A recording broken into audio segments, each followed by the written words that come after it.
Более 15 встреч с населением и с трудовыми коллективами. В Урнарском районе прошел единый информационный день. В район прибыла информационная группа во главе председателя Комитета Госсовета Чувашии по экономической политике, агропромышленному комплексу и экологии Сергея Павлова. Одна из встреч прошла с участием 11 класса второй школы в форме свободного общения. Сергей Павлов провел с ребятами так называемый парламентский час. Он отметил, что в текущем году главному законодательному органу Чувашской республики исполняется 25 лет. Сергей Владимирович рассказал участникам о становлении и развитии органов законодательной власти республики. Чувашской республики. Первый он образовался в 1938 году. До этого было управление, это народные комиссары. А в 1938 году Верховный Совет Чувашской республики был сформирован, депутатов было больше.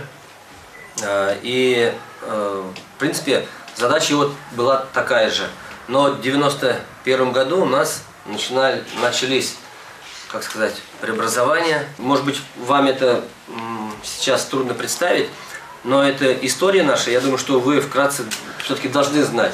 Выступление парламентария вызвало живой интерес среди учащихся школы. Круг вопросов молодежи был широким и в основном был связан с интересом ребят. К примеру, юношей и девушек интересовало, будет ли у них высокоскоростной интернет по технологии 5G, что делается в плане улучшения экологической обстановки в республике и в районе, какие молодежные программы реализуются, какая часть республиканского и районного бюджета направлена на развитие системы образования, построят ли в поселке новую школу и многое другое. Парламентарии и руководители муниципалитета постарались ответить на все вопросы, волнующие ребят, отмечая их активность и осведомленность во многих актуальных вопросах. Глава администрации района пояснил, что строительство школы в Урнарах намечено на 2025 год. В приоритете строительство детского сада в поселке Урнары. Следующая встреча информационной группы прошла с трудовым коллективом Урнарского мясокомбината. В ходе нее были озвучены основные темы информационного дня. Сергей Павлов рассказал о ходе подготовки к весенне-полевым работам на уровне республики, об организации экологических субботников, работ по благоустройству населенных пунктов, о подготовке и проведении мероприятий, посвященных 74-й годовщине Великой Победы. Тревожащее нас – это состояние озимых культур, которые на сегодняшний день имеется. Пока вот сегодня по Урнарскому району идет обследование озимых культур, в других районах республики идет обследование.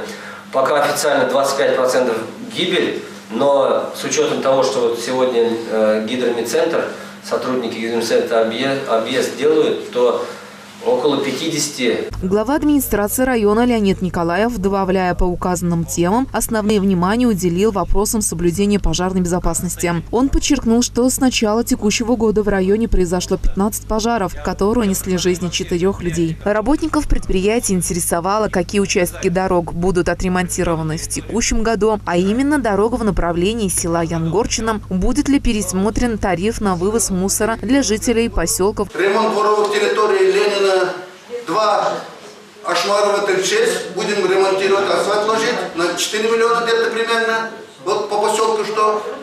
Ну и сквер памяти хотим вот все-таки переделывать, это тоже там значительные, сколько миллионов там уйдет, пока вот считают проект, выпускают. Все-таки к 75-летней победы на следующий год мы не успеем 9 мая, в этом году все это работа у нас проводить. Ну и у нас по Урнару крупное строительство, это строительство биологически очистных сооружений, производительностью 1800 кубов в сутки, это по программе «Чистая Волга», Сергей Владимирович что говорил. В этом году начинаем на 406 миллионов биологически очистных сооружений будем строить в Урнарах. Глава администрации района Леонид Николаев пояснил, что на ремонт районных дорог в текущем году выделено 17 миллионов рублей. Дорога в направлении села Янгорчино будет отремонтирована в обязательном порядке в текущем году. Также по программе инициативного бюджетирования в населенных пунктах района будет отремонтировано 9 дорог. Встреча с населением Большетарханского сельского поселения прошла в сельском клубе деревни Альмей-Сунара. В ходе встречи с населением были обсуждены основные темы единого информационного дня. Также состоялось торжественное вручение удостоверений многодетным семьям населенного пункта. Жителями деревни были подняты вопросы, связанные с благоустройством прудов.